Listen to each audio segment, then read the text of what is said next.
दोस्तों, इस वीडियो में हम बात करने वाले हैं स्कूटी से रिलेटेड कुछ सवाल होंगे कि अगर आप स्कूटी शुरू करना चाहते हैं सीखना, तो आपके मन में जो सवाल है वो बहुत लोगों ने पूछा है और स्कूटी चला रहे हैं, बिगनर्स हैं, उनसे भी रिलेटेड कुछ लोगों ने सवाल पूछा है। तो देखिए इस वीडियो को, सारा आपका डाउट क्लियर हो जाएगा। सबसे पहला सवाल पूछा है महापुरुष का जीवन और संदेश, चैनल का नाम है इनके, और ये पूछते हैं सर रफ रोड पे स्कूटी कैसे चलाएं और ब्रेकर को कैसे पार करें, इस टॉपिक पे एक वीडियो बना दीजिए। तो इस टॉपिक पे मैंने वीडियो बनाया है और अब बताते हैं रफ रोड पे स्कूटी कैसे चलाते हैं। देखिए रफ रोड पे प्रॉब्लम ये होता है कि गड्ढा होता है और दूसरा ये होता है कि छोटा छोटा गिट्टी और बालू होता है। धीरे से भी आगे वाला ब्रेक लेते हैं तो चक्का स्किड कर जाता है, पीछे वाला ब्रेक भी लेते हैं तो पीछे वाला चक्का स्किड कर जाता है। तो इसमें आप क्या कीजिए, 20 की स्पीड में गाड़ी चलाइए, एकदम धीरे धीरे, और ज़्यादातर कोशिश कीजिए कि पीछे वाला ब्रेक लेने का। और जब पीछे वाला ब्रेक लेते हैं तो थोड़ा सा मतलब एक उंगली से आगे वाले ब्रेक को लीजिए, आपको लगेगा ही नहीं कि ये रफ रोड है, एकदम प्लेन। और ब्रेकर पार करने का वीडियो है, आप जाइए चैनल पे देख सकते हैं या फिर सर्च कीजिएगा ब्रेकर कैसे पार करें और स्कूटी इन्फो। अब अगले सवाल की तरफ बढ़ते हैं।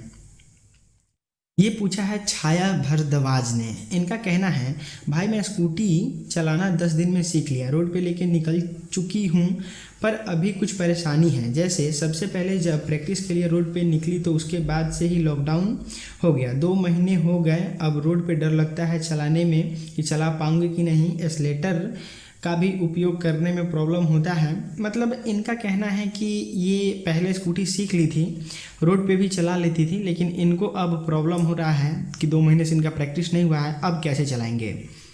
तो ज़रा ध्यान से सुनिएगा इस बात को। सबसे पहले आपका प्रैक्टिस छूट गया है तो आप क्या कीजिए कि स्कूटी लीजिए और स्टार्टिंग से स्टार्टिंग कीजिए। अब हम ये नहीं कह रहे हैं कि आपको जितना दिन पहले लगा उतना दिन सीखिए। सबसे पहले आप फील्ड में जाइए, फील्ड में स्कूटी को चलाइए। चलाने से आपके अंदर 20% कॉन्फिडेंस वापस आ जाएगा। फिर माइंड में आप सोचिए कि हमको यहीं पे चलाना है। जैसे एक होता है ना कि अपने मन में चैलेंज कर लिए कि इसी लाइन पे चलाना है, फिर आप उस लाइन पे चलाने की कोशिश कीजिए। उसके बाद तीसरा स्टेप है, ये आपका 1 या फिर 2 दिन में इतना चीज़ हो जाएगा अगर आप पहले से सीखे होंगे तो। दूसरा, आपको खाली रोड पे जाना है जहाँ पे बिल्कुल सुनसान हो, वहाँ पे जाइएगा और फिर आप उस रोड पे चलाने की कोशिश कीजिएगा। अगर आप वहाँ पे अच्छे से चला लीजिएगा तो आपके अंदर पूरा कॉन्फिडेंस फिर से वापस आ जाएगा, देन आप चला पाओगे स्कूटी बिल्कुल जैसे पहले चलाते थे।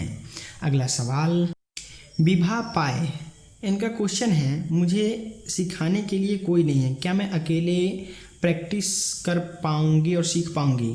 तो देखिए अकेले आप स्कूटी चलाना नहीं सीख सकते हैं, क्योंकि उसमें सबसे ज़्यादा प्रॉब्लम ये होता है एक्सेलेरेटर। इस पे कंट्रोल करना वाकई बहुत मुश्किल होता है जब आप अकेले चलाने जाते हो। तो इसके लिए सबसे महत्वपूर्ण है कि आप साइकिल चलाओ।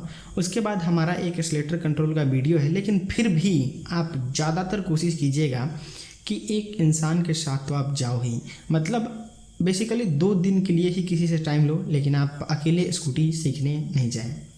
मेरी राय यही है, बाकी अगर आप ओवर स्मार्ट हैं तो सीख सकते हैं। अगला सवाल है भैया अगर लेफ्ट हैंड वाला ब्रेक लगाने के बाद राइट हैंड वाला ब्रेक लगाएंगे तो गाड़ी कंट्रोल हो जाएगी ना, या दोनों को साथ ही लगाना होता है। मैं दोनों ब्रेक एक साथ यूज नहीं कर पाती हूँ।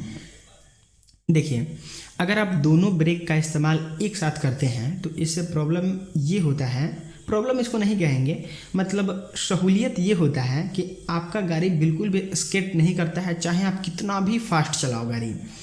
और एक ब्रेक का खासियत ये है कि आप गाड़ी को बिल्कुल रोक लोगे, लेकिन चक्का स्केट करेगा। अब ये नहीं है कि आप 20 की स्पीड में भी चलाओगे और एक ब्रेक लोगे तो आपका चक्का स्केट करेगा। मतलब अगर 40-50 की स्पीड में हैं और आप पीछे वाला ब्रेक का इस्तेमाल कीजिएगा तो बिल्कुल आप सेफली रोक पाइएगा। और हाँ, एक ब्रेक में सिर्फ आगे वाले ब्रेक का इस्तेमाल आप नहीं कीजिएगा, बाकी एक ब्रेक का अगर आपको इस्तेमाल करना है तो पीछे वाला कीजिए, बिंदास, कोई दिक्कत नहीं होगी।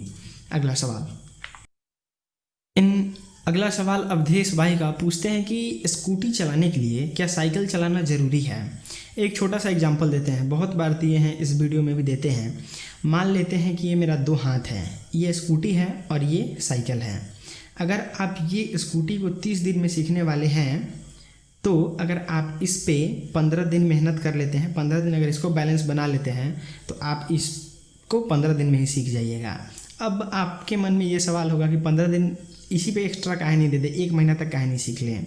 तो देखिए स्टार्टिंग फेज में किसी भी चीज़ में अगर आप कोई काम करते हैं या फिर किसी भी काम को अगर शुरू करते हैं तो गलतियाँ होती हैं, और अगर आप साइकिल पे गलती कीजिएगा तो ज़्यादा दिक्कत नहीं होगा, लेकिन अगर स्कूटी पे गलती कर दिए और वो गलती अगर महंगा पड़ गया या फिर अगर आप चोट वोट लगा लिए तो ज़्यादा दिक्कत हो सकता है। लेकिन ऐसे कोई ज़्यादा दिक्कत होता नहीं है, आप टेंशन मत लीजिए।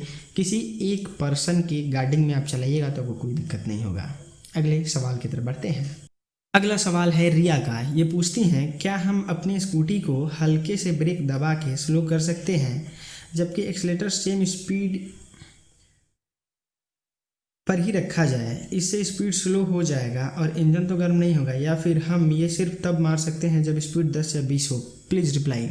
मतलब अगर मोटे तौर पे समझा जाए तो इनका सवाल ये है कि अगर आप ये स्कूटी चला रही हैं तो एक्सीलेटर लिए हैं 40-50 पे और ब्रेक लगाएं तो फिर एक्सीलेटर कम करना ज़रूरी है क्या? तो जी हाँ, बिल्कुल ज़रूरी है, लेकिन इतना भी ज़रूरी नहीं है कि अगर आप एक्सीलेटर लेके ब्रेक दबा दिए तो बहुत ज़्यादा इंजन गर्म हो जाएगा। आप कोशिश कीजिए कि जब आप ब्रेक दबा रहे हैं तो आप एक्सीलेटर कम कर लीजिए, लेकिन अगर आप 40-50 पे ब्रेक दबाते हैं तो भी कोई दिक्कत वाली बात नहीं है। लेकिन अगर एक्सीलेटर कम कीजिएगा तो आपके स्कूटी का लाइफ बचा रहेगा और स्कूटी बहुत ज़्यादा दिन तक चलेगा। और हमें उम्मीद है कि आपको ये जवाब पसंद आया होगा जितना भी मैंने दिया। अगर आपका भी कोई सवाल है तो आप हमसे इंस्टाग्राम पे आके पूछ सकते हैं। फिलहाल के लिए इस वीडियो में इतना ही, फिर मिलते हैं आपसे अगले वीडियो में। तब तक के लिए देखते रहिए स्कूटी।